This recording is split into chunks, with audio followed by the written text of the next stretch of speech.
Hello, good afternoon. Welcome to joining this week's Deal Final Corner. So this is your weekly property talk show brought to you by Property Filter, hosted by myself, Guillaume Black, your favorite Frenchman, the CEO and co-founder of Property Filter. As you know, this is the highest rated platform to find deals, and we are on a mission to empower you guys, our property investor, deal sourcer members, to find thousands of deals this year, thanks to the Property Filter blueprint, like you've done for the last few years. So the purpose really with this Deal Final Corner is to give you more and the best of the available resources, secrets, tactics, what's actually working right now, the current strategies, what actually works in terms of finding and making deals, and the reality of systemizing and running a high-performance business in property. So it's a very, very overdue episode we have tonight. So it really is my pleasure to introduce my very good friend, Nisha Patel, on today's Deal Final Corner. So you might not know, but Nisha would have been amongst the early adopters, one of the, I think, single-digit first members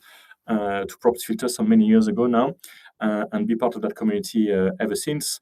She's a former data analyst. She's got 18 years experience in the sector that she's applied to her mindset and her analytical view to property investing. She specializes in data-driven deal sourcing using property history to track like motivation, all the things we talk about in this community. And she's really, really good at identifying profitable opportunities. Then she gets to go and negotiate, really cool, favorable, cheap or creative terms with. So I think since the start of the year, she's had like 50K discount on just monitoring one deal. So she's done really well with that, and we're very proud that she's using Property Filter 2 for it. So she mainly does HMO developments and looks at those properties brought off market.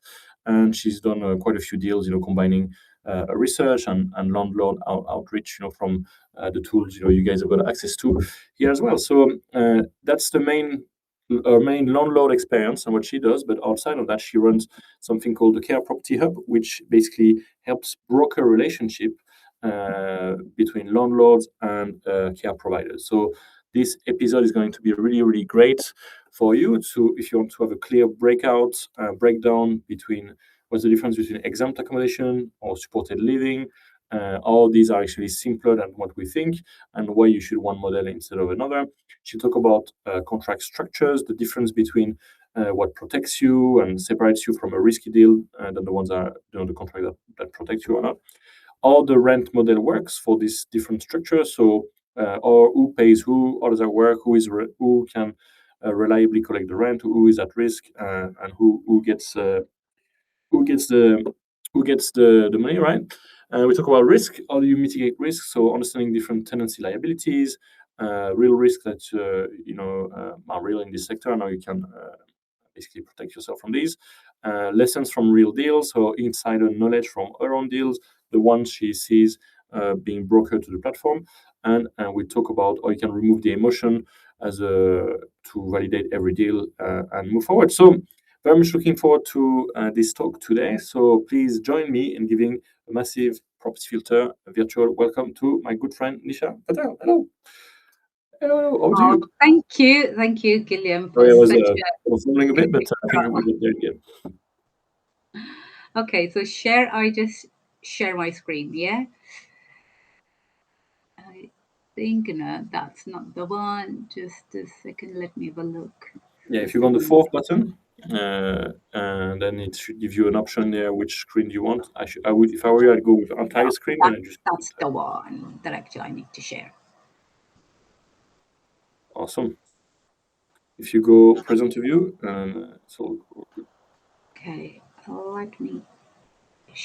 Okay.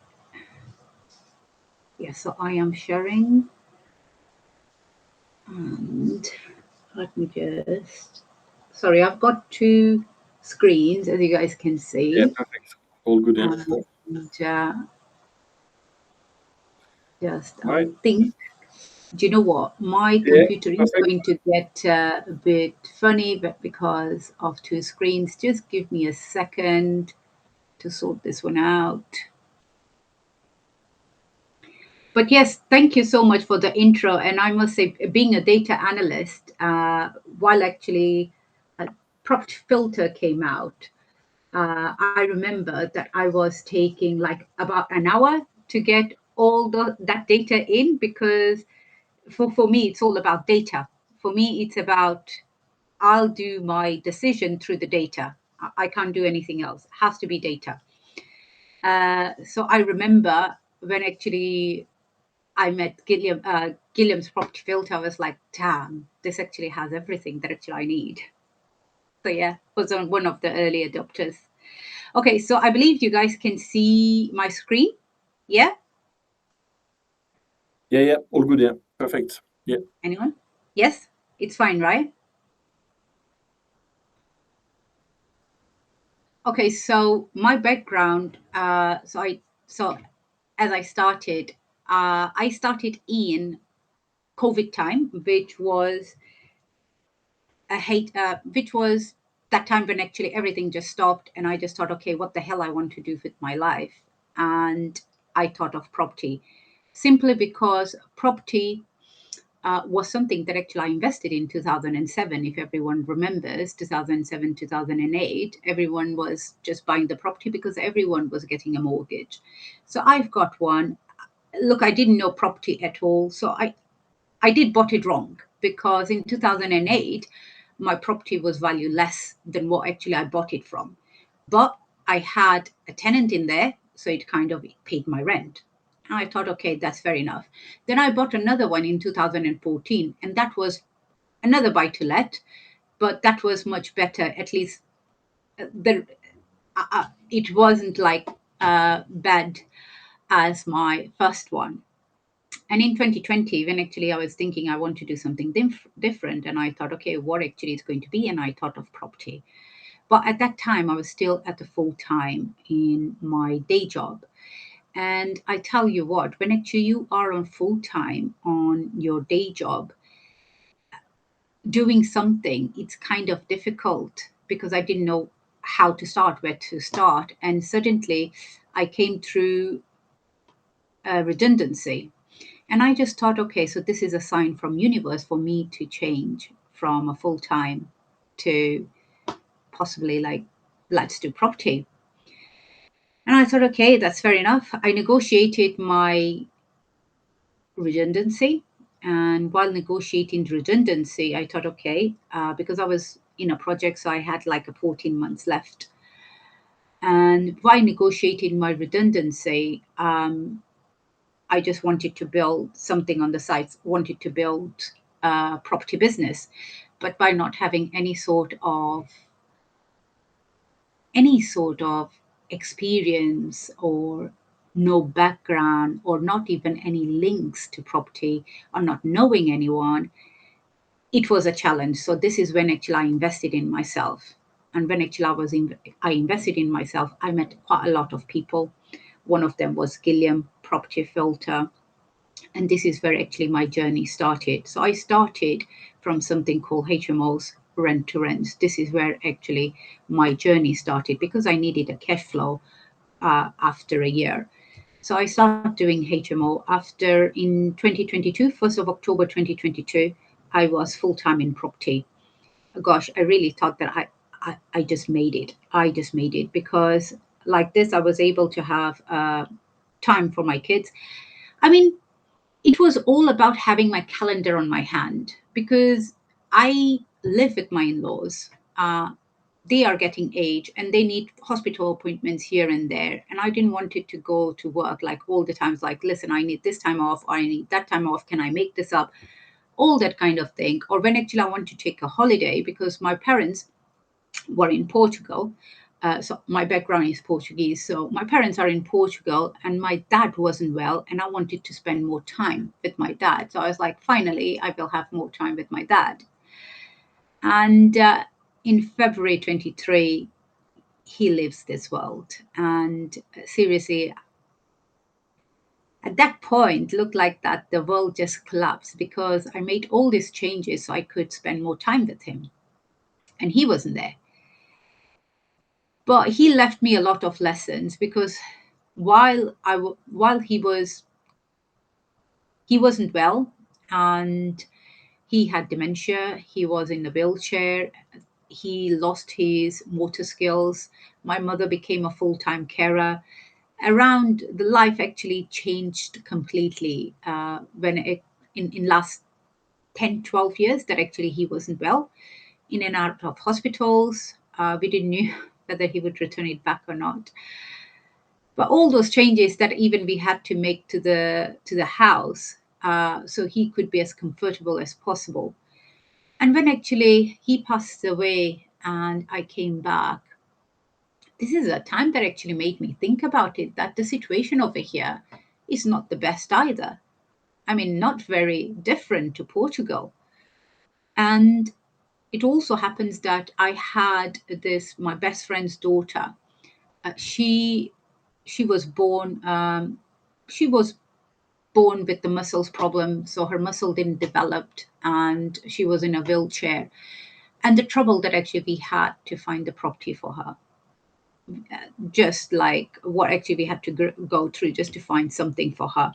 And this kind of made me think uh, that why we are not able to help these people, because what actually they want is just, in fact, this friend of mine, this my friend's daughter, the only thing she wanted was to be independent, and she was full of life. She looked a life very positive way, even though she was limited to a wheelchair.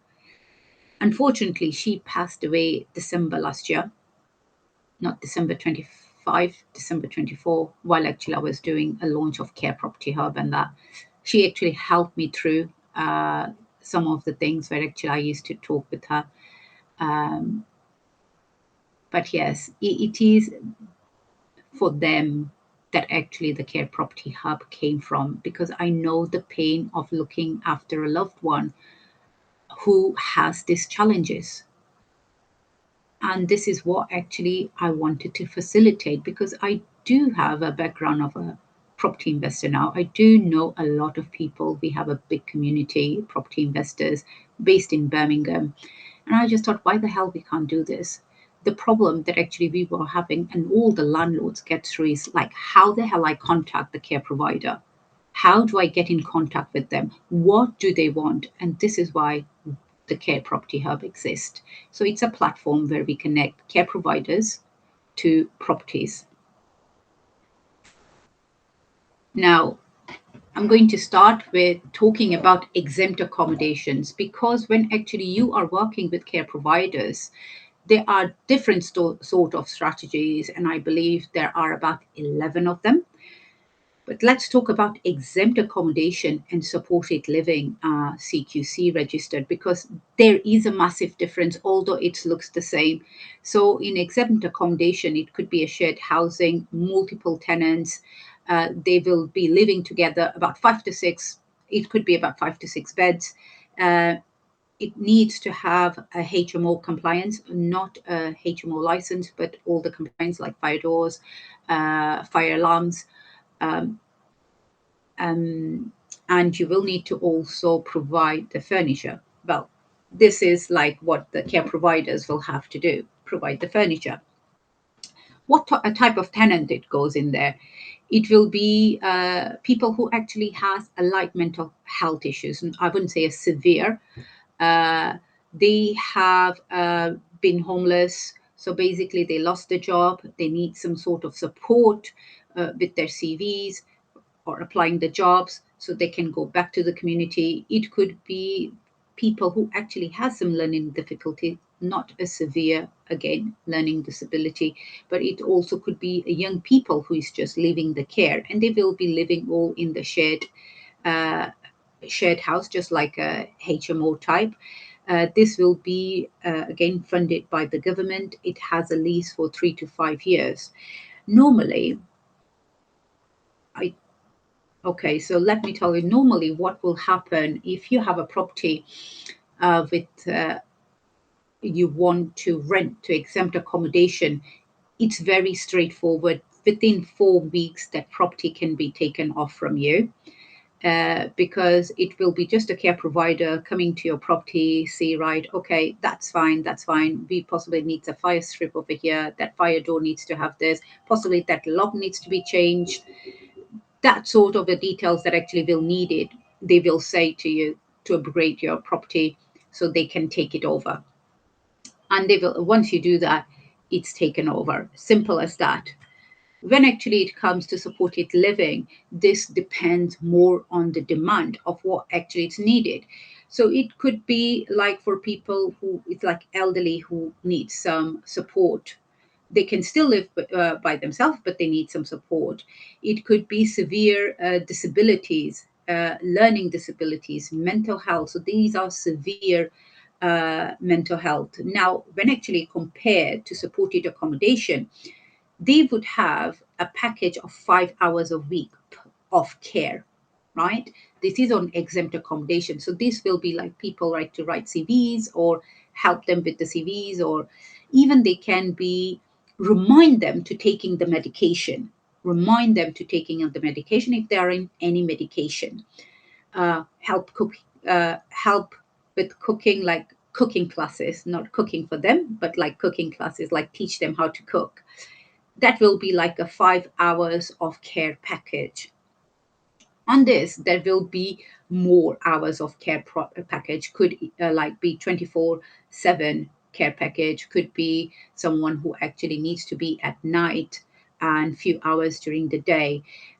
It definitely it needs more care, and will have a personal care. They can also give the medication. So this is where actually you can give the medication. Now, how actually this works, uh, I tell you. So I had this guy called Andy. So Andy, he is a young lad, 22 years old, but he's autistic. His parents are getting old, and his parents like, okay, it's some time that Andy has his own space. So his parents like, okay, we are on this area. We want Andy to live in this area. So they were very specific with the postcode. We want this postcode be, postcode. We want at least two bedrooms. So one is for him, for Andrew, and another one for the carer. So it will be a living carer with Andrew, with Andy. And they wanted to be surrounded on their local area. So Andy surrounded by his parents, by his friends, family, so all that. So we got this property for Andy, which was really like refurbed, um, just been refurbed, and the carer. So first of all, the carer came out. The care provider came out. Care providers like, oh, this is lovely property. I love this. I am going to contact this tenant and that tenant. They had like two or three tenants that actually they were bidding the package. I am going to explain what bidding the package means in a bit. So they were bidding the package, and they were like, okay, let's call two or three people, two or three tenants who actually can view this house. Um, they called, and by one of them was Andy's parents. Andy's parents came along. Andy didn't come along because and it's parents who actually takes decision for Andy. Social worker for Andy came along, and they look around the house, all fine. They come to the to the bathrooms like, that toilet is too small. My Andy is too big. And we were just like, oh, all right. So the carer didn't knew about that, right? So how actually it works with the carer side. So every council will have their software where the social worker will put, okay, we need one bed or two bed, and it is going to be for, they won't even say the name. They will just say like one bed to two bed, and we need like a walking shower, or yes, it can be a bathroom. They can go up the stairs. They will have some information, but it's very minimal information that software would have. That is what actually it's called a framework. And on that framework, they would have like packages. That is what actually calls these packages is basically one social worker will put, okay, this is what actually is needed. That is one package, another package, all these packages that actually it's listed. The care provider will go in there and say, okay, I've got a property in that area. I can bid on that package, and the care provider can only bid it when actually they have a property. If they don't have a property, they can't bid it, because once they have a property, they have to take a social worker out. So they can only bid it if there is a property. So they'll choose, okay, we can bid on this, this, and this. And then next stage is taking take a social provider out. Now it can't be something like, how most of property investors we work, right? We say yes and we make it as we go along. Care providers can't do that, because if the property is not there and they are not able to show the care provider, their bidding won't have the same level of interest on the next time, right? So they have to be careful with stuff like that. So they bid the the tender, and they'll show the property, and then they will say, okay, we can take care of Andrew for this much. And that is how actually it works. Now, on that one, Andy didn't like it. Well, Andy parents didn't like it because of the toilet. But suppose if everything was fine, what would happen with that, which actually normally happens once the social worker and his advocates, they agree with it, then it will go for a paper to sign off. So the social worker will have to sign off, and then commissioners has to sign off and agree with that. Now, just that process can take weeks, right? So imagine when actually I call a care provider, she took 2 weeks to come out. Then another visit with Andy's parents and the social worker, that was about 3.5 to 4 weeks, because social worker was quite busy.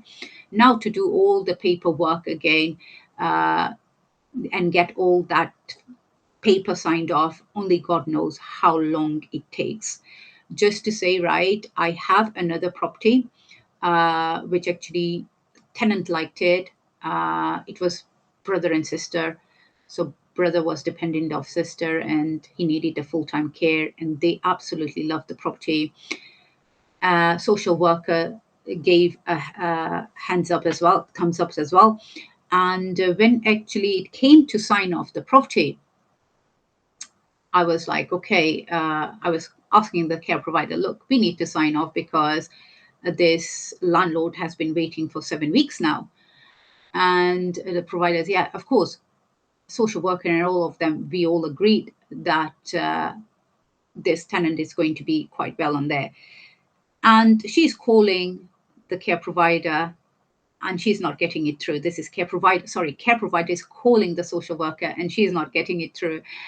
Then sister, the tenant sister, uh, is also trying to contact the social worker, and she became to know that he's gone to holiday for 4 weeks, and he didn't even put her out of her office or anything like that. And to get somebody else on that case, because that is what actually happens, because he's on holiday, they can have somebody else on that case, which actually can take possibly 2 to 3 weeks for that person to come in.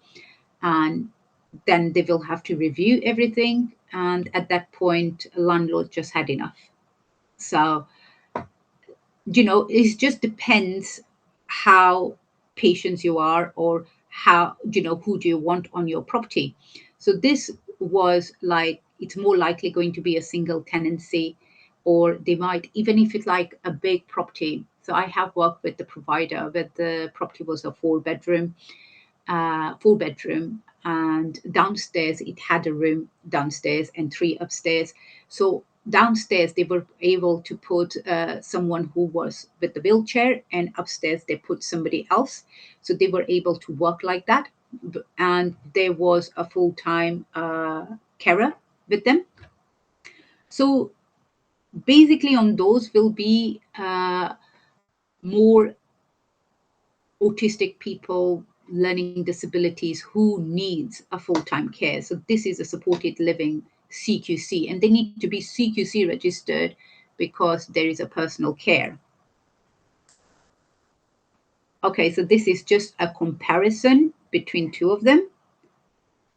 Both of them are long term, right? But the thing with this one, right? Now imagine if Andy, who is 22 years old, um, that property was fine with him. I mean, everything went well. and they would be there for life, or at least for quite a few years. It wouldn't be like 3 to 5 years. It would be like more than 5 years. Um, because I worked with this provider, and this provider has few tenancies going over 10 to 12 years. Because once the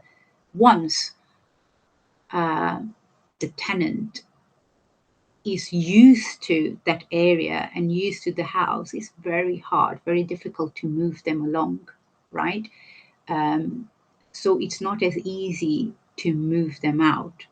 Also, when actually it comes to the rent, if you are working, and more likely if a provider has a RSL, and try to work with the provider who is RSL or a CIC registered.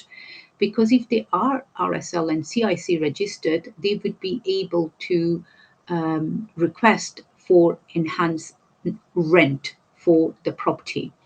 And if there is a RSL involved, then RSL will look after the property, will do all of the paperwork for the tenant, and it's RSL who is going to be paying landlord for the property, maintain the property, and it's RSL who actually is going to pay the care provider to look after the tenant.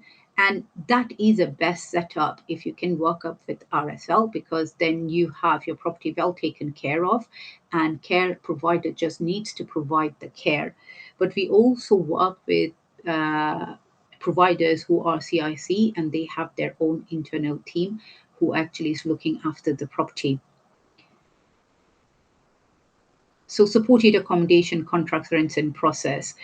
So supported accommodation, so exempt accommodation basically will give you LHA rate plus 10 to 20% uplift. So that would be more likely your rent when actually it comes to exempt accommodation.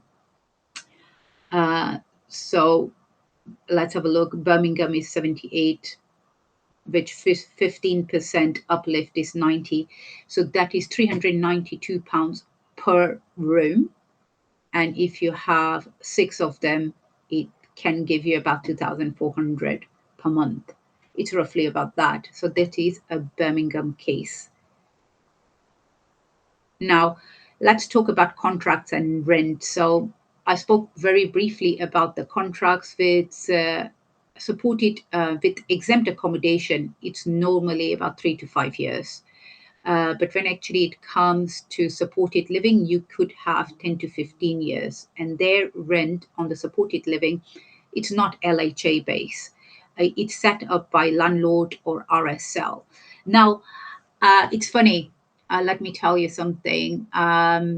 So let's have a look. If we have like a bungalow, so we had this bungalow, and landlord was asking about, was it about 350, 400 per week for the bungalow. Now the price for that bungalow in the normal rental market is around 200. So he's asking basically double. Now, what actually councils will do when actually the commissioner has to pass this through, they will look around what actually they paying for the similar properties, adapted properties. So if they are paying 250, if they are paying 275, or if they're paying 310, that is what actually they will go. It's not something that, oh yeah, I've made these changes and I feel like asking 500 per week for my property. Commissioners will challenge that.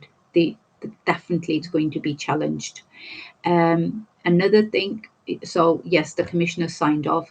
So I'm not saying that if you don't ask, you don't get. But yes, be reasonable of what actually you're asking, because commissioners, they are quite clued on. But what actually you have to look is like you can have 10 to 15 years if it works well, right? And another thing that actually I would always, I know that everyone wants this 20 years, 25 years lease, but I think there is more risk on that to have a longer lease. than having this short lease, because at least on the short lease, you know where is market going, you know how is your provider, because this provider, okay, I'm going a bit off of this, but just give you a bit of a back, like what actually can happen with 25 years lease or 15, 20 years lease. This provider could lose that contract. Yeah, if they lose their contract, they are still, they are still with, they could lose the contract for the tenant, right? So the tenant could say, oh, I don't like this provider, I want to, and they could lose this contract. Or either could what actually can happen, the new provider that comes in takes over the house, or if new provider have the house, they will go with that house. And what will happen, your the provider that actually have a contract with, they are still liable possibly to pay. So what actually they will do, they will try and find another tenant if they are lucky. If they are not lucky, they could have a tenant here and there, and they might struggle to pay you. And because they still want to have that business, they might not even give your property back. And this struggle could also, um, not just struggle to pay the rent, but struggle to maintain your property.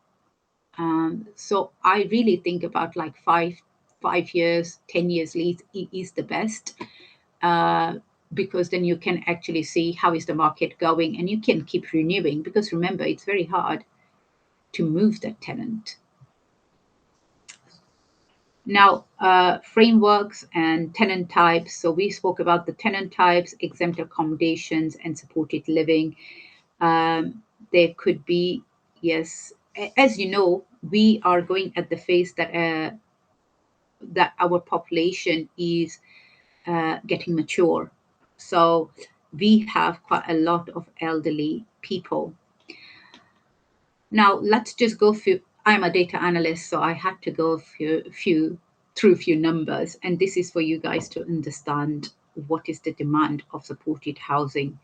So currently, supported housing units in Great Britain. So this is units. Units means is like one bed. That is what actually it means.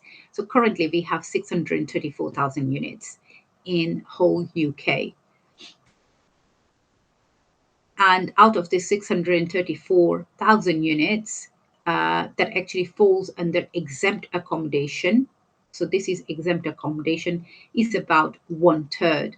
So 1/3 of all these 634 units is on exempt accommodation. So housing benefits, uh, about 215,000. Now, this was about me, who is Nisha Patel, which actually you guys know about it. And if anyone wants to have a QR code for my Care Property Hub, for the Care Property Hub platform, so this is where you will upload your property, we check your property against the demand, and we match make you with the provider.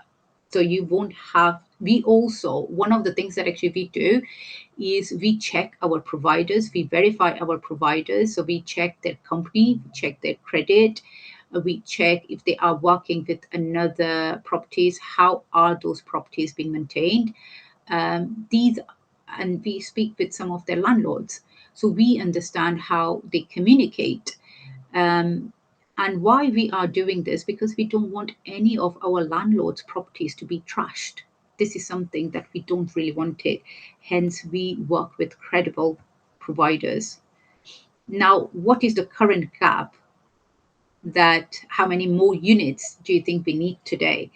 So, although we have 634,000 units, but that is not enough. We actually are down. We need more, about 180 to 390,000 units. And this is in addition to 634,000 units. And by 2040, we will be needing about the double of it. So we will be needing about million to 1.3 million. So this is what actually it's the need. So the demand is growing, it's not going down. This is what actually the forecast is by the government. Now, who needs more supported housing? So, who are the most tenants that actually are in this? So, most of them is elderly, 71% of them, learning disabilities, 15%, mental health, 9, and homeless is about 9%, about 5%, who needs a short-term care, and then they are going into the community.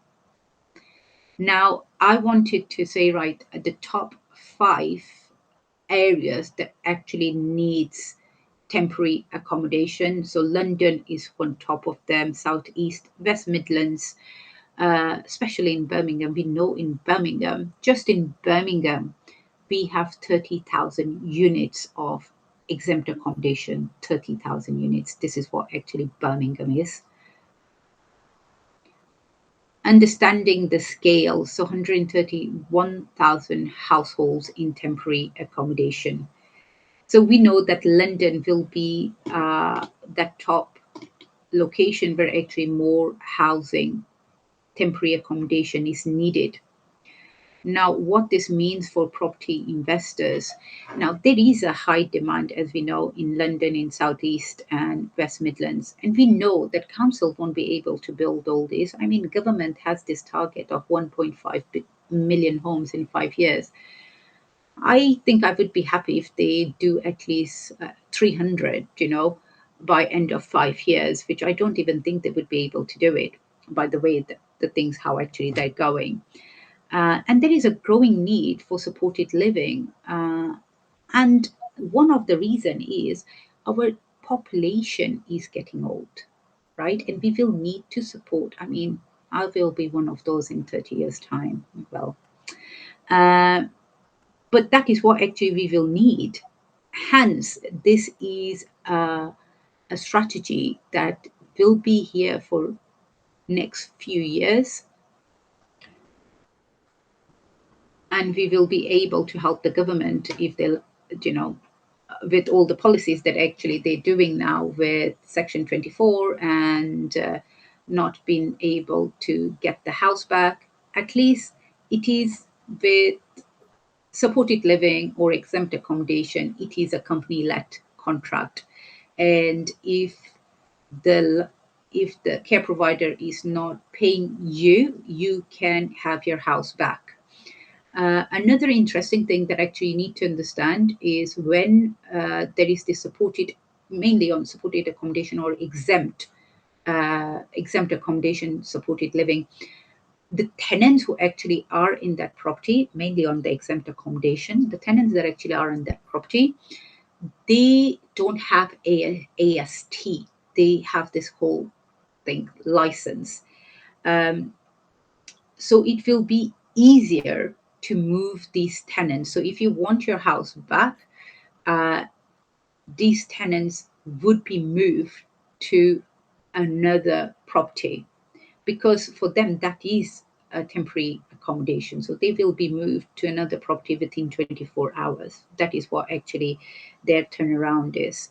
So there is a massive demand. We know there is a long-term security.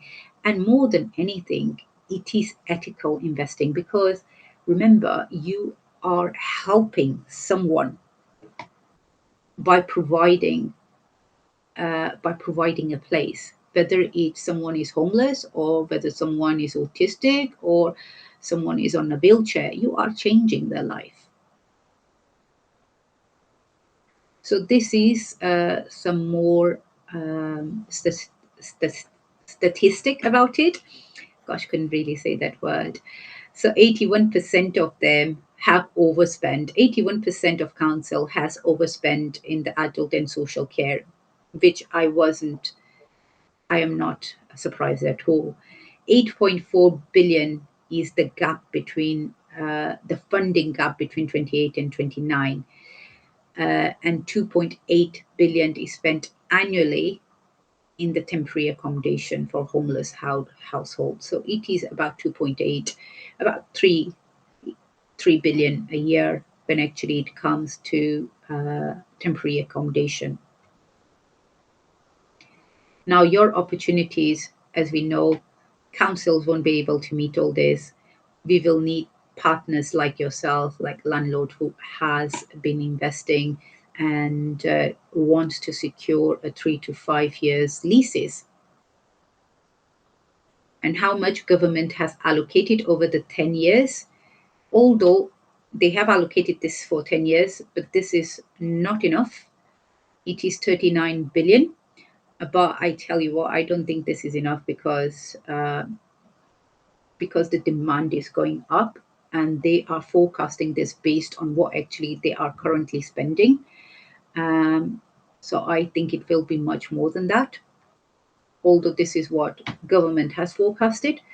So just to entry requirements for exempt accommodation and supported living. Uh, so HMO compliant for the exempt accommodation.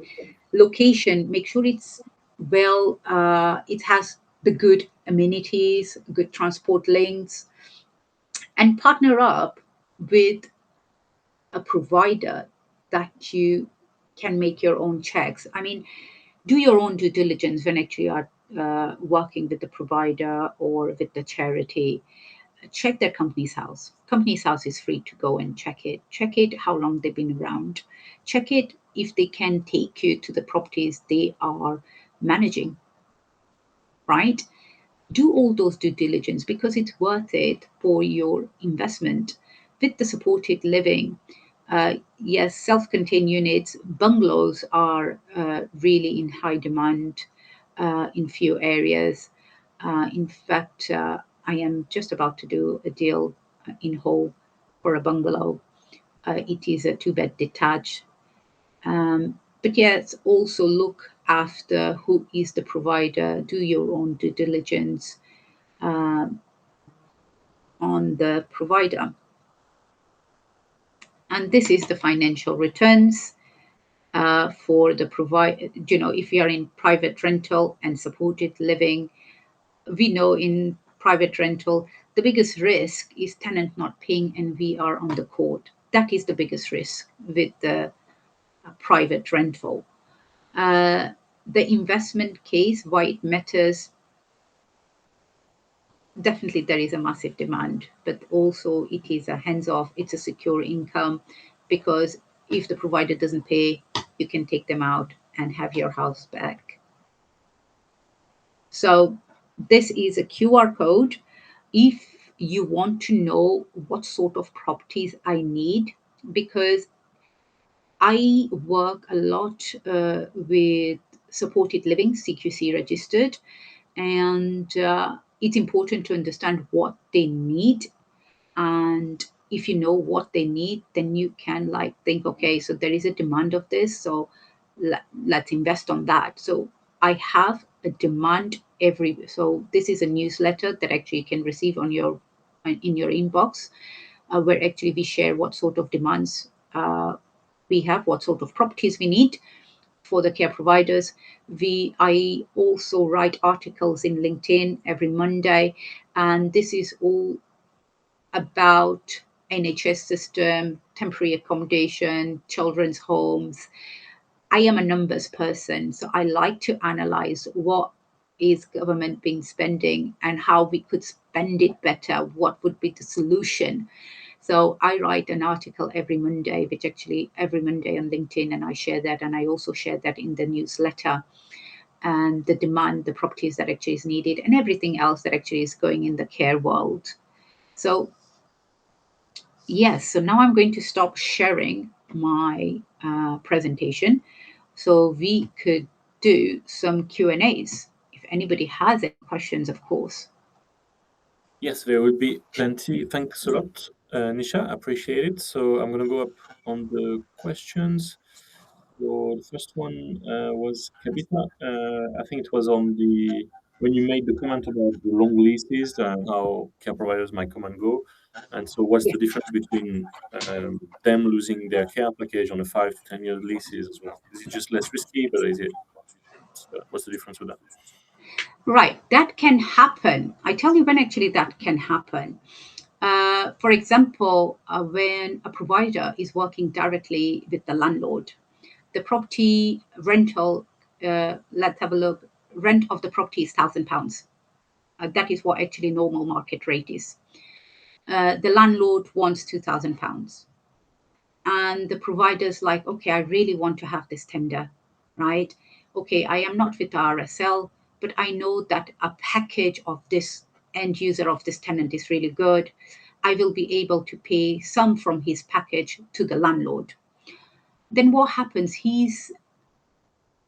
The care for that user can be reduced because they are giving, some of that money to the landlord. And when actually they lose that contract, um, they are still in the contract with the landlord. Of course, the landlord wants their, because that is what actually the contract is. But why the way they are losing their contract? Because they are not making enough money. Care provider is not making enough money. So that means your property is not being looked after. That end user, which is that tenant, is not being looked after.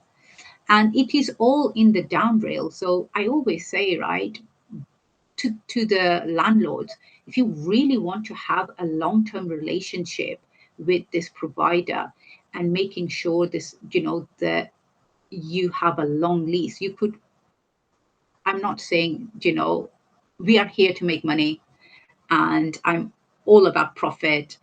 But another thing I'm about is like being fair, and understand that on the end there is this end user that actually the care is needed, and some of his money that actually his finance can go towards the house.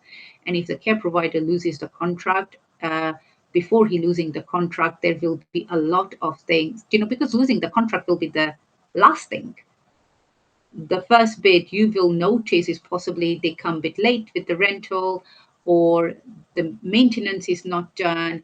So it is not the right thing. It won't really work as it should be working. So I hope I answered the question. Yeah. Yeah, you'll see the signs before, and then basically it's not because the lease is longer and you are more secure. Question from Rita is: does Care Property Hub only works in Birmingham? No, we are all across in England, not in Wales. We are also working very closely with Hanif, and we have few providers supported with CQC in London, in North. In fact, the bungalow deal that actually I'm talking about, it is this 2-bed in Hull, and it's North, and it is with a national provider. And if I sign this, I think it will be. This one was really quick because this provider, he knows exactly what he wants. He wants like 2 to 4 bed bungalows in North. In fact, he told me few places that actually wants. Just let me check. He just sent me a message saying right where actually he needed. So he needs 2 to 4 walk-in shower, bedroom, northeast or northwest. Those are the primary areas. Uh, and in northeast, what actually is really looking for is Hartlepool, Redcar, and Cleveland. So if any one of you have any 2 to 3 bungalows, 2 to 3 bed bungalows, has to be detached, shower, then look, this provider is taking, and the turnaround has been about 3 weeks. That is what actually I took to sign this. And it took 3 weeks because this property is about to be remortgaged, and we also had a talk with the lender. So the landlord also had a talk with the lender regarding the lease, and hence it took like few extra days to be signed off. How But yeah, many it depends on the demand. how many providers do you have relationships with? I have direct relationship. So this is me directly with the provider. That is about 46. And then I have this relationship with agents for care providers. Yeah. So these are people who has already built relationship with quite few providers, and these are people who are more likely worked as a care provider before. So they are nurses, or they worked as a children home or they were a social worker, and then they could see, okay, there is a lack of properties and I know what actually I could help. So those sort of people, they struggle with getting the properties because they understand the care side of it quite well. So it's been working quite well with them. In fact, I have about 14 of those across. And when actually you work, one of them could have about 10 to 15 providers they actually been working with. So that is what actually has really helped Care Property Hub to scale in England because of these agents for care providers. Interesting. I didn't know about these agents. Interesting. So I they tell you, use their own like sources, right?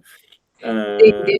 And now they are loving Care Property Hub because they can log in and they can see, oh, there is a property. Oh, okay, so that one would be quite good. So hence I say to the landlords to upload your property instead of sending me a WhatsApp, upload your property. I know, I mean, when actually I receive a WhatsApp, I can, okay, this, and this, possibly, yeah, that yeah, is but what it's just they your need. eyeballs. There's no Yes, right. exactly. And if it's on the platform, any provider can have a look, and it's really important when there is this agents for providers because they one property they possibly can think for two or three providers that actually might need. Yeah. Oh, So yeah. it's great, and it's great to see it growing. It's been great to see. So, question from Kavita. So, do you only have to give 24-hour notice? I can't remember what context was this for. That was towards the end. So this was for on exempt accommodation. Hmm. So the tenants, they don't have the AST contract. They have this license agreement, and they can be moved within 24 hours. And what's the Right? That's typical the license? Is it 6 months? Is it a year? Is it multi-year for these guys? No, the tenants won't have that license, Gilliam. Hmm. If they misbehave, they are out. Okay. Okay. This So is for license. exempt accommodation. This Yeah. is for exempt accommodation. So do you know, like the end user who is in the property, Yeah. and for the provider, it's like, okay, if they misbehave, they are not following, or they are getting someone else's cheese from the fridge, they are literally out in next 24 hours. Mm-hmm. And is it someone's asking what's the difference between this and what Hanif does? Can you explain? So Hanif is doing most of exempt accommodation, and the property can be taken out from you guys just like that. And it is more for universal credit. That is what actually Hanif's doing, and we are working with Hanif as well on that. So if anyone wants to work with Hanif, I would say yes, because I am working on myself. I have few properties on this system as well. So yes, depends who you actually want to work with. If you want to work with exempt accommodation, brilliant. If you want to have this long lease, or you want to be able to help someone having enhanced rents, then it will be a CQC. But you will need to be patient because you have social worker involved and commissioner involved, and that can take time. Okay. Tim is saying he's been investing in supported living for more than 2 years now, and it's always good to keep informed. And thanking you, so that's great. Thank you very much, Tim. Daniel saying with 3 to 5 year licenses, do you still receive full rental income if a room becomes vacant? Yes, so the rent is guaranteed, uh, and depend how you actually do the contract. You could have increased rent every year, or first 2 years you possibly don't have any increase on the rent, and on the third, fourth, and fifth year there is an increased rent. Depends of what actually you agree with the provider. Usually, like this one that actually I'm just doing today, we have a rent increase every year, and it is linked to the CPI plus 2%, and it is capped at 6%. So that is what actually the rental increase is going to be every year. So it depends, like each contract is each contract, and you have to read it. And just talking about the contracts, when actually it comes to the contracts, there is, a lot of people wants this FIR lease, and and I'm so sorry to disappoint you guys, but these FIR lease, they don't exist as they used to exist before, because the trades price gone double or triple since COVID. And it's a question of affordability now. So care providers are not able to do this FIR lease. What actually they will do, they will look after the maintenance. And when actually it comes to maintenance, is like day-to-day maintenance, like a door handles, or tap, all that kind of stuff. If the boiler breaks, that is a landlord. Anything structure, that is a landlord. So landlord will have a structure and a boiler, and rest of like little maintenance normally will be a provider. Okay, so there's quite a few questions, Nisha. Do we want to do like quick fires on these? So next one is from Kabita. So what is the process and charge to work with you, get your help? Okay, please connect with me on that QR code, because then you will be on the newsletter, and on the newsletter you will be able to receive a guide So on how to the QR code goes to the platform. What do I need to do? on the platform. Register yourself and upload your property, and you can also check the demand. What sort of properties Sorry, are so achieved by care provider? I'm on this, right? So what do I say? Get Yes, started. sign in or get started. Care provider or landlord. It's a very simple. Yeah. Okay. Exactly that. Okay. Okay. And then from there, I get your newsletter and I get to see the demand and stuff. Yes, you can see the demand because it keeps changing. Uh, so at least you will know what is the demand of Okay. providers. Yeah, I'll get in and have a look. Great. Super cool. Rita is asking, do you need C3B license? I'm getting planning class. Is it Yes, C3? C3. So, okay, one more tip for you guys. If you have a HMO in Article 4 and you want to give it to the provider, think about it twice, because when actually you come to renew your license for HMO, you won't have any AST contracts with your tenants. So, how are you going to renew it? Yes.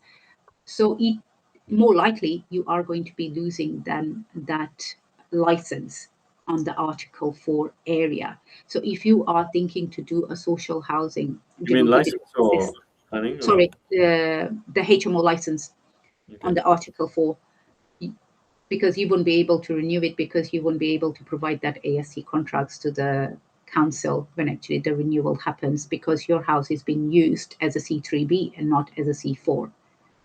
So there is a big risk of you losing that C4. So careful if you are going to be doing stuff like that. Is that in every council or Say that again. is that like this in every council or? Yes. Yes. We have, I believe I can say it because I have two events a month, physical and virtual. And on the virtual event, we have a planning guy, a planner, and he is actually going to talk about this on this 17th of March. So if anyone is interested on that, to know Okay. more about the planning, Can you share the C2, link? Can you C3B, share the link? Is C4. it online, Nisha? It is online. Yes, it is online. And you can receive a Zoom replay if you miss the meeting. Okay. Great. Can you share the slides of these after? Can you do a post in the community? Okay, Yeah. I'll do it. Okay. Mortgage consideration for these different scenarios. Yes, you will have to talk with your mortgage, with your broker. Just make sure that you are talking with the right broker. And if you have a right broker, you won't have any problem. The rates you can get is pretty similar to HMOs. It will be like 6.5 to 7% if everything is fine. But yeah, the lease, the contract that actually you have, you will have to present that contract to your broker. So the broker will go to the right lender.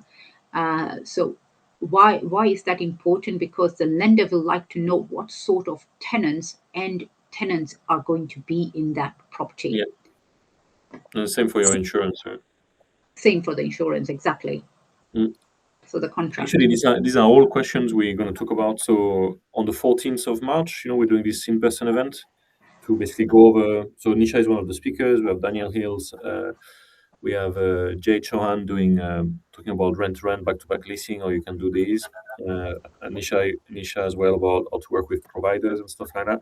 So if you're interested in the sector, I'm putting the link down there so you can come and join. Because we find that. And sorry, Gilliam, I just wanted to say, so whoever buys through this for the 14th of March comes and see us, will have 2 virtual tickets from Care Property Hub. So just Awesome. email us saying, right, that you have bought it. Send me the invoice saying that you have bought it, and we will give you 2 tickets, virtual tickets for Care Property Hub. So you will be able to educate yourself more on this area, because I tell you, there's so many things that you still need to know. There's so many Yeah, things.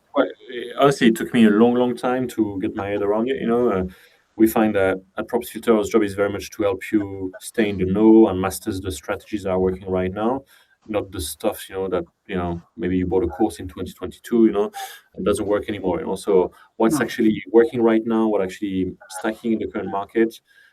Honestly, what we've seen in the last 3 months is most of these are not your old buy-to-lets, rent to a rent to HMO, rent to SA. The numbers just don't work. So you really need to know these. The best strategies we see work right now in the community, in the data, are not in the private rented sector, especially after the Renters Reform Act coming into May. Very much are a form of government-backed strategies. So Nisha has talked about supported living versus exempt accommodation. And the problem is most people are completely lost and confused, between social housing, yes, this and exactly, that. So exactly. you really want to get up to date. It's why we organize this social impact investing summit on the 14th of March, a one-day event for the community. It's very much to share with you what's working right now, right? So how to make rent-to-rent work again. So go deep dive into back-to-back leasing. How to make sourcing work again. So how do you package actually deals, with the provider relationship, like Nisha is talking about here, or the exempt accommodation system that Hanif's talked about. There's just so many ways of making it work. So how do you go about asset managing blocks of flats and get all your money out from deals? So Daniel is going to talk about that. How to get HMO cash flow on one-bed flats, like I'm doing right now. So basically, how you can replace your income in one deal. So all of these things we're going to talk about on that day, and these are from actual practitioners, not people with huge profiles, but people who are actually walking the talk. So Daniel Hill, Jay Chauhan, got Hanif Khan, Nisha is going to be contributing as well. And for the questions around compliance mortgages, Jamie is going to talk about the consideration for your mortgage as an investor, as well as if you are doing rent to rent, what do you say to the landlord, etc. Right? So the property filter events always sell out. We don't plan to do another one. So yeah, the link, just put the link in the chat. Join here, and then I need to push the message a bit more that Nisha is actually offering 2 tickets to our own events as part of that. So yeah, thank you for that. Okay, so that answers a few of the questions that I've seen here around consideration for mortgages. I the events ask Jamie, because we work quite closely with him with all of that. Okay, so difference difference with Hanif. So Nisha is going to do all the spectrum of all those properties. What Hanif does is one aspect of exempt accommodation you can plug into, and so this is a bit broader what Nisha does. I'm just trying to rattle through the questions really quick, Nisha. Just want to be respectful of your time. Would ground floor flat be considered suitable for accommodation for accessibility on some of these providers? That's a question from Ron. Yes, I done a deal on a flat in Birmingham where a lady was in the wheelchair, and we had a flat which was a ground floor flat. So it worked quite well for that lady. Yeah, that's right. It's a two-bed, yes. Yeah, I think that would work. Stefano It does Valeri. work. So yes, it's again. So clarity. Hanif is just one aspect where you manage the whole tenants. You unlock some rent. Nisha is talking about how you work. So it's more like one aspect of exempt accommodation. And what Nisha is talking about is putting your property on leases, where you don't have to manage anything. Basically, it's guaranteed rent, etc. It's a bit different. Okay, so question team as well. Recommend come to the Yeah, come to the event. How does the rent compare? So it depends on the providers. Yeah. Okay. And then the provider pays the bills on these, on your model Yes, with the provider. provider will pay all the bills, council tax. You will receive your rent, and that's the only thing that actually you will have to do. Oh, you will have to do a gas certificate and EICR. You are liable for that, and EPC. So you will be liable for that compliance, and you will have to do it because these care providers, they are checked on compliance. If we think that compliance is hard for landlords, it's really hot for the care providers. Okay. Yeah, they'll probably chase you for it. I think so. Yeah, they will. Tim is on the platform is asking, how do I respond to demand shows on the map? So I'm not in a set up an account now. How do you interact and respond to the demand that shows on the map on your platform?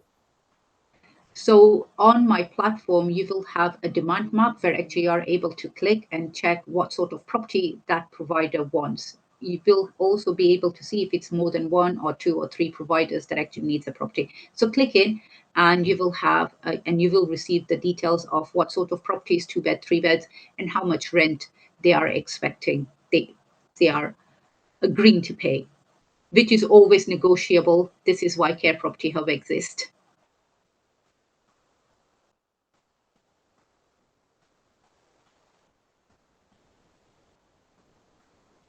So yeah, so if you go into, so the red is the one where actually there is quite a bit of demand.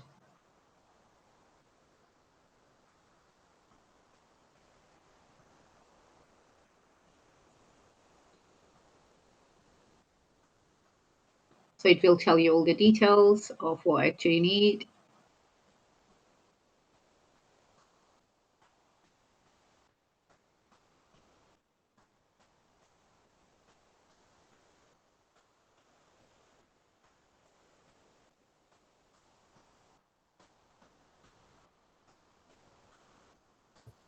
Sorry, I got muted. Sorry, I was saying, how do I interact from here to say, hey, can So I apply? this is a, yeah, so this is a demand from the providers. If you Okay. want to upload the property, it is Okay, that okay. second tab. And then And if you you put it in want to here. upload like 40, 50 properties or, 10, 12 properties, it's that bulk upload. Oh, right. Um, Okay, cool. Yes, and Good. one of the things in the Care Property Hub, we ask for the gas certificate, uh, EICR, and EPC because we want to provide compliant properties to the care provider, as well as I check my care providers. They are right care providers to work with the landlords. Same thing I want to do for the care providers, that we are providing the right compliant property to the care provider. So it works both ways. So you will need to upload the gas certificate, EICR, and EPCs, so it can be accepted. We If want you got compliant. Ashley's got an existing rent to rent with an owner, can they switch to a different tenant type? No, to you guys. So depends on the contract, what actually they have on the contract. I mean, if there Usually, you is want to a back-to-back lease provider. it. You want them the conditions to be exactly the same, so you might need to review and revise it. But I don't see why you couldn't. Yeah, no, I couldn't see it. If there is a demand, Gilliam, it's all about demand. Yeah, Because if you know there is a demand, then the project will be there. It's just like how I say it. It's like Easter eggs. Easter eggs only come in the Easter. Most of it comes out in Easter. Why? Because there is a big demand. yeah. So So it's there's all lots of about. questions on like building insurance, mortgages. So this is why we got the speakers at the event on the 14th to cover all these questions, and they'll have a stand. You can ask them all of that because there's quite a lot of details you could go into this. So Yes. I will leave this for your time when we are together all day. Cool. And on rates, questions on rates, Nisha. I guess it depends on the providers. Depends on it's always different, right? Yes. It depends. You will always receive a market rent, right? But it will be above the market rate. So if it's exempt accommodation, it will be LHA plus 10 to 20%. That is what actually your rent would be. This is on exempt accommodation with the providers. if it's with the CQC, it depends on the property how much modification has to be done. You Yeah. know, so it varies. When So you actually can it do comes to quite a lot CQC, actually it on. varies. So Yeah. now, this contract that actually I told you, that one we are going to be doing for 1,300 for 2 bed in Ho. It's a 2 bed bungalow, and no way the market rent for that is possibly 850, 900, where Yeah. actually it is. But because it is something that it is in the right location, it has the parking, right parking, it has the right entrance, 1,300. So it depends on what actually it is. Yeah. No, awesome. Well, Nisha, thank you so much. Have you got any sort of, we went a bit over time. Have you got any closing sentiments for us today? Yes, I would love you guys to turn up into my meeting as well on the 3rd of March, where actually I'm going to have Hanif. So if you want to see Hanif and talk with him directly, you can gather around in Birmingham, right? Uh, in Edgbaston Golf Club. But I would really love to see you guys on the 14th. And don't forget, I am going to put this on the property filter in the community that you will have 2 tickets for a virtual meeting. So just send me that you have bought it, and 2 virtual tickets going to be there. I appreciate it. Yeah, we might follow up with people who already, we'll talk about it at the event as well. Thank you so much, Nisha. I really appreciate it. So, for everyone else, thank you for tuning in and joining until the end. So, yeah, it's a really, really hot topic. And we went into investing a whole day of content with great speakers for you on the 14th. So, if you're not already on it, what are you doing? These are the strategies working right now. You don't want to miss the boat and be left behind with 2022, 2024, 2026, 2025 strategies that just don't work anymore. So look forward to seeing you in person. And in the meantime, thanks so much, Nisha. Speak soon. Bye bye. Thank you. Bye.